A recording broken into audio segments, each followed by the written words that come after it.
सर्वकर्माणि मनसा संगयस्यास्ता सुखे वशी नवाद्वारा प्रवदेवा नेवा कुर्वते कार्यान। भगवद्गीता का 5वां अध्याय श्लोक नंबर 13। इसका हिंदी अर्थ है, जिसकी इंद्रिया और मन वश में है ऐसा देहधारी पुरुष 9 द्वारों वालों में पूर्व में संपूर्ण कर्मों का मन से त्याग करके निसंदेह न करता हुआ और करवाता हुआ सुखपूर्वक स्थित रहता है। व्याख्या। इंद्रिया, मन, बुद्धि आदि में ममता आसक्ति होने से ये मनुष्य अपना अधिकार जमाते हैं। ममता आसक्ति न रहने पर स्वयं अपने वश में रहते हैं। सांख्य योग की इंद्रिया, मन, बुद्धि आदि में ममता आसक्ति न रहने से सर्वथा उसके वश में रहते हैं। इसलिए यहाँ उसी वशी कहा जाता है। जब तक किसी भी मनुष्य का प्रकृति के कार्य के साथ मात्र भी कोई प्रयोजन रहता है, तब तक वह प्रकृति के अवश्य अर्थात वशीभूत रहता है।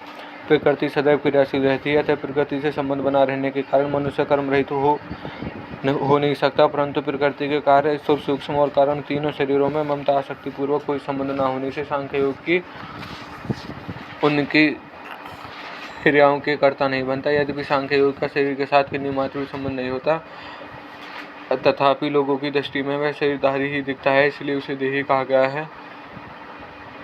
शब्दादि विषयों का सेवन करने के लिए 2 कान, 2 नेत्र, 2 नासिक छिद्र तथा 1 मुख के 7 द्वार शरीर के ऊपरी भाग में है और मलमूत्र का त्याग करके रहने के लिए द्वार उपस्थित 2 द्वार शरीर के निचले भाग में है। और 9 द्वारों वाले शरीर को पूर्ण अर्थात नगर कहने का तात्पर्य है कि जैसे नगर और उसमें रहने वाला मनुष्य दोनों अलग अलग होते हैं, ऐसे ही यह शरीर और उसमें रहने का भाव रखने वाला जीवात्मा दोनों अलग अलग हैं। जैसे नगर में रहने वाला मनुष्य नगर में होने वाली क्रियाओं को अपनी क्रियाएं नहीं मानता, ऐसे ही सांख्य योगी को शरीर में होने वाली क्रियाओं को अपनी क्रियाएं नहीं मानता।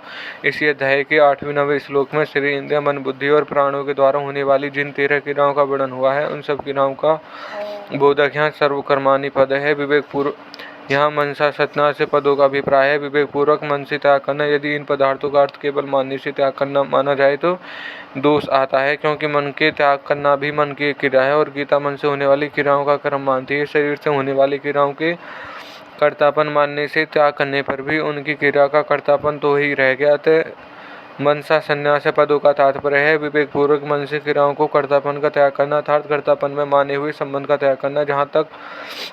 जहाँ से कर्तापन का संबंध माना है वहीं से उस संबंध का त्याग करना। सांख्य योगी की अपने में कर्तापन न मानकर उसे शरीर में ही छोड़ देता, अर्थात कर्तापन शरीर में ही अपने में कभी नहीं है। सांख्य योगी में कर्तव्य और कार्य क्रियावृत्त दोनों ही नहीं होते, अर्थात वह करने वाला भी नहीं होता और करवाने वाला भी नहीं होता। शरीर, इंद्रिय, मन, बुद्धि आदि से किन्हीं मात्र भी अहंता ममता का संबंध न होने के कारण सांख्य योगी उनके द्वारा होने वाली क्रियाओं का कर्ता अपने कैसे मान सकता है, अर्थात कभी नहीं मान सकता।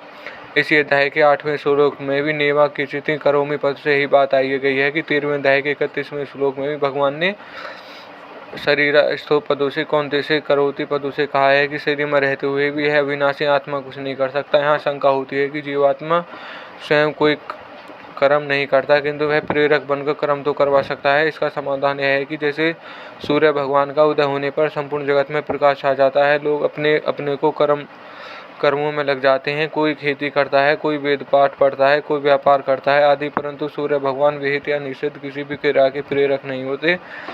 उनसे सबको प्रकाश मिलता है, पर उस प्रकाश का कोई सदुपयोग करे या दुरुपयोग करे, उसमें सूर्य भगवान की कोई प्रेरणा नहीं है। यदि उनकी प्रेरणा होती तो पाप या पुण्य कर्मों का भागी भी उन्हीं को होना पड़ता।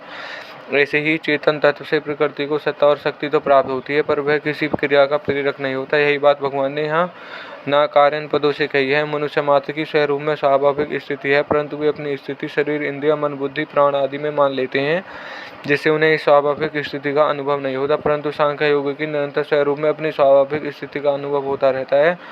स्वरूप सदा सर्वथा सुख स्वरूप है। वह सुख अखंड, एक रस और परिच्छेद रहित है। एक वस्तु की दूसरी वस्तु में जैसी स्थिति होती है, स्वरूप में वैसी स्थिति नहीं होती। कारण है कि स्वरूप ज्यों का त्यों विद्यमान रहता है। उस स्वरूप में मनुष्य की स्थिति स्वतः स्वाभाविक है, अतः उसमें स्थित होने में कोई श्रम उद्योग नहीं है। स्वरूप को पहचानने पर एक स्वरूप ही स्वरूप रह जाता है। पहचान मात्र को समझाने के लिए यहाँ आश्रय पद का प्रयोग हुआ है। ऐसे ही 14वें अध्याय के 24वें श्लोक में स्वस्थ पद से कहा गया है। यहाँ आश्रय क्रिया जिस तत्व की सत्ता को प्रकट करती है, वह सब आधारों का आधार है। समस्त उत्पन्न तत्व उस अनुतत्वगत तत्व के आश्रित हैं। उस सर्वाधीन स्वरूप तत्व को किसी आधार की आवश्यकता ही क्या, उस स्वतःसिद्ध तत्व में स्वाभाविक स्थिति को ही क्या। आश्रय पद से कहा गया है कि इसे ही आगे 20वें श्लोक में ब्रह्माविद ब्रह्मणा ने स्थित पदों से कहा गया है। परिशिष्ट भाव तत्व प्राप्ति में कन्या का भाव ही बाधक है। कन्या से भाव से ही कर्तव्य आता है और कर्तव्य से व्यक्तित्व आता है। क्रिया प्रकृति में स्वरूप में स्थित एक रहता है, तो कन्या से प्रकृति के साथ संबंध जुड़ता है और कुछ नहीं करने से स्वरूप में स्वयं स्थिति होती है। मेरे को कुछ नहीं करना है, यह भाव भी करने के ही अंतर्गत, अतः करने से भी मतलब नहीं होना चाहिए और न करने से ही मतलब होना चाहिए। नेवा तत्स्य क्रोमता न कथन स्वरूप और करने न करने दोनों रहित अर्थात निरपेक्ष तत्व हैं। वसी गुणों के संसार से ही जीव अवश्य अर्थात पराधीन होता है। ज्ञान योग से अवस्था मिट जाती है और दिवसी अर्थात स्वाधीन निरपेक्ष जीवन होता है। संबंध पूर्व श्लोक में कहा गया है कि सांख्य योगी ना तो कर्म करता है न करवाता है, किंतु भगवान तो कर्म करवाते होंगे। इसके आगे इसका उत्तर में आगे के श्लोक में कहते हैं और यह श्लोक यहीं समाप्त होता है।